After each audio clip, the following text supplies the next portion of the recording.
Ma'am कुछ ही महीनों बाद दिल्ली में जो है विधानसभा के चुनाव शुरू होने वाले हैं। ये जो यहाँ के जो सीएम है केजरीवाल जी, इस्तीफा दे दिया उन्होंने, अभी आतिश जी को सीएम बनाया, पर दावे जो हैं उनके वो यही हैं कि मैं दिल्ली का बेटा हूँ, मुझे दोबारा जनता मौका देगी। क्या आप जैसी जनता उनका काम देखते हुए दोबारा मौका दे रही है कहीं ना कहीं? आप जगह जगह जा रहे हो, जैसे कि हम लोग तो नहीं है मगर जगह जगह आप जा रहे हो और देख रहे हो कि यहाँ पर जो दिल्ली की दुर्दशा उस केजरीवाल ने की थी, अब उसने अपना डमी कैंडिडेट जैसे कि आतिश जी को बिठा दिया। अब वो चाबी तो वो भर रहा है और वो गुड़िया तो नाच रही है, बस ये वाली कहानी है। तो आप ये देख रहे हो दिल्ली को, आप ये देख रहे हो कि हमारा ये जो प्रदूषण जो इतना बड़ा हुआ है उसके मारे, अब ये देखो ये बुजुर्ग महिला है, सांस लेने के लिए भी दिक्कत देख रहे हैं। हमारे हाथ में मास्क है ना, पूरी जो अपनी दिल्ली में है पूरा सुबह सुबह ही एकदम कोहरा छा जाता है, लोग बस सोचते हैं कि एकदम अंधेरा हो गया कैसे जाएं। इतना सांस लेने में दिक्कत हो रही है, आँखों को जलन होती है, बीमारियों का घर कर दिया दिल्ली को। कितने इस पोल्यूशन के कारण एक्सीडेंट वगैरह हो रहे हैं, जो लोग गाड़ी चलाते तो नहीं दिखता रास्ता उनको, तो इससे जनता का नुकसान तो हो ही रहा है ना। तो केजरीवाल क्या कर रहा है, वो बस झूठे वादे करता है कि मैं दिल्ली को लंदन पेरिस बना दूंगा, मगर उसने ऐसा कुछ भी काम नहीं किया।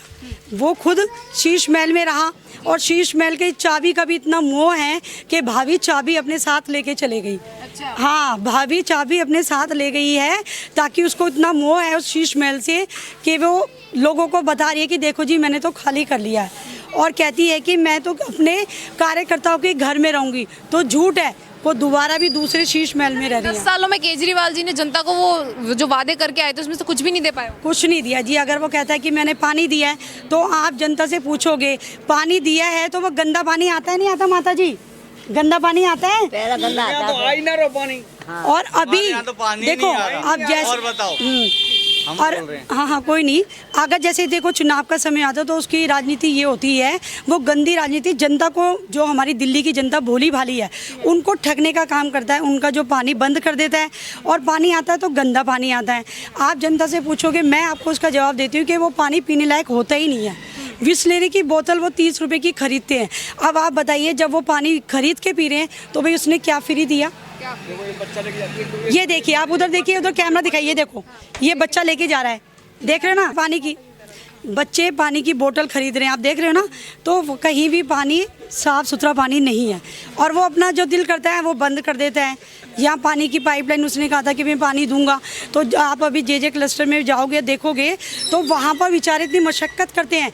पाइपलाइन सुबह 4 बजे उठ जाती हैं महिलाएं और पाइपलाइन 3 बजे उठ जाती हैं। हाँ, और वो पाइपलाइन जोड़ती हैं, फिर वो पानी खींचती हैं। तो बताओ कहाँ दिया उसने पानी?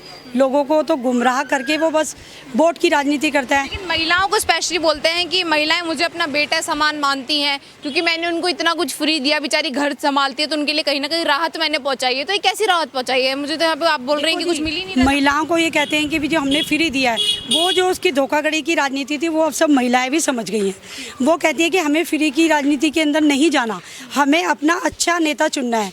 क्योंकि जो महिलाएं और या जो दिल्ली की जनता ने अब ये ठान लिया है कि केजरीवाल को दिल्ली से भगाना है और बीजेपी सरकार को लाना है। क्योंकि बीजेपी सरकार ही एकमात्र ऐसी सरकार है जो देश के लिए, राष्ट्र के लिए सोचती है, अपने जो समाज के लिए, जो झुग्गियों के, जो गरीब तबके के लोग होते हैं उन लोगों के लिए सोचती है और सब सुविधाएं उनको देती है। अच्छा मैम, एक राजनीतिक पर्पज से अगर मैं आपसे सवाल करूं तो ऐसा है कि चुनाव कुछ ही महीने रह गए हैं चुनाव में, और जो पार्टी से नेता पार्टी छोड़ के जो है बीजेपी में शामिल हो रहे हैं और बोल रहे हैं कि मतलब कि आतिश जी का बयान सामने आया, कह रही हैं कि चुनाव नज़दीक है इसलिए बीजेपी की जो है वॉशिंग मशीन एक्टिव हो गई है। तो इस तरीके के जो है उनके ऊपर आरोप लगा रहे हैं। जो मैं आपको इस बात का जवाब देती हूँ क्योंकि केजरीवाल को कुछ काम करना आता नहीं है। वो बहुत शातिर दिमाग का आदमी है। उसने दिल्ली का तो राजस्व पूरा खाली कर दिया और जनता को गुमराह किया है। वो कहता है कि भी केजरीवाल के उनके जो मंत्री आप देखते हैं जी, अशोक जी हैं, कितने बड़े हैं उनके मंत्री हैं और वो अच्छा काम करते हैं। तो केजरीवाल के जो भी बड़े बड़े मंत्री हैं या जो विधायक हैं, अच्छे जो विधायक मंत्री होंगे, वो ये सोच रहे हैं कि भी जो हम यहाँ पर वादा करके लोगों के लिए आए थे कि हम जनता, गरीब जनताओं के लिए काम करेंगे। अब आप देखिए परिवहन है, डीटीसी में कहते हैं कि भी महिलाओं को जो कर्मचारी इन्होंने रखे हैं उनकी तनख्वाह तक नहीं दी जा रही, जो हड़ताल पे बैठे हुए हैं। आप देख रहे हो जगह जगह क्या हो रहा है। तो उनको भी, आप पार्टी के जो भी बड़े बड़े शीर्ष नेतृत्व में हैं, उन लोगों को लग रहा है कि भी केजरीवाल केवल धोखा है। तो इस धोखे के साथ हमें नहीं देना। हम जनताओं के हित के लिए कुछ करने के लिए आए हैं, तो अगर इनके साथ रहेंगे तो इनकी तो नैया डूबी हुई है और ये हमें भी कुछ काम जनता की सेवा करने नहीं आए। तो इनका झूठा ये है कि भी हमें मोदी जी नहीं करने दे रहे, हमें जी ईडी नहीं करने दे रहे, हमें एलजी नहीं करने दे रहे, तो ये सब चीज़ें इनका धोखा है। अगर यही कहानी है कि मोदी जी नहीं करने दे रहे और एलजी नहीं करने दे रहे, तो भैया अब ये सरकार है ना, दिल्ली में मोदी जी की सरकार आएगी तो वो सब करेगी, तो क्यों जनता वो करे? जब सब कुछ ही मोदी जी के हाथ में है तो जनता जागरूक हो गई है कि ये बहाने करता है और अपना जो भी बुराइयों का जो ठीकरा है मोदी जी नहीं करने दे रहे उन पे डाल देता है। तो आतिशी जी यहाँ पे बोल रही हैं कि ये चुनाव है, मोदी जी छल से जीतना चाहते हैं, जनता को बहला फुसला के जीतना चाहते हैं। तो मतलब हर चीज़ में मेरा सवाल है कि हर चीज़ में यहाँ पे जो है सेंट्रल गवर्नमेंट को क्यों बीच में लिया जाता है और सीधा प्राइम मिनिस्टर को जो है यहाँ पे दोषी ठहराया जाता है? क्या कारण है इसकी? देखो, आपको बताया कि पूरे देश भर में, पूरे राष्ट्र में मोदी जी का डंका बज रहा है। वो समाज के लिए, देश के लिए, पूरे राष्ट्र हित के काम करते हैं, चाहे वो महिला हो, चाहे युवा हो, चाहे वरिष्ठ हो या बच्चा हो। आप देखते हैं जैसे कि अगर हमारा कोई बच्चा जब पैदा होता है, गर्भवती महिला, तो वो जब बच्चा पैदा होता है उसकी भी चिंता करते हैं और जो वरिष्ठ हमारे हैं उनकी भी चिंता करते हैं। युवाओं के लिए भी देखो, अभी हमारा एक बड़ा सम्मेलन होगा, जो बेरोजगार बच्चे हैं उन बच्चों का हमने रिज्यूम लिया है, उनके हिसाब से हम उनको काम भी देंगे। बड़ी बड़ी कंपनियां आएंगी, उन युवाओं को रोजगार भी देगी। तो मोदी जी इतने प्रचलित होते हैं और देश विदेश में उनका डंका बज रहा है, तो इस चीज़ के लिए केजरीवाल को कुछ नहीं समझ आ रहा, क्योंकि उनके पास कुछ राह ही नहीं है। तो वो अपनी सारी बुराइयों के लिए कहते हैं मोदी जी ये नहीं करने दे रहे, मोदी जी वो नहीं करने दे रहे। तो ये सब चीज़ गलत है, हमारी दिल्ली की जनता भी जान गई है।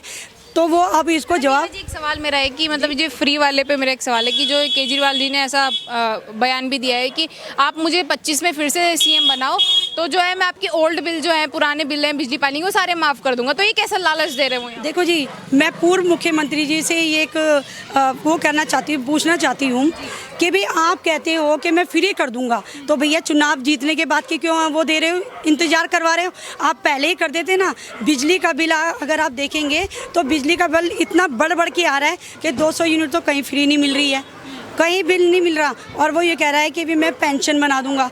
भाई 2014 में तुम आए तो बुजुर्गों की पेंशन तुमने रोक दी और अब तुम कह रहे हो कि मैं पेंशन कर दूंगा, आऊँगा।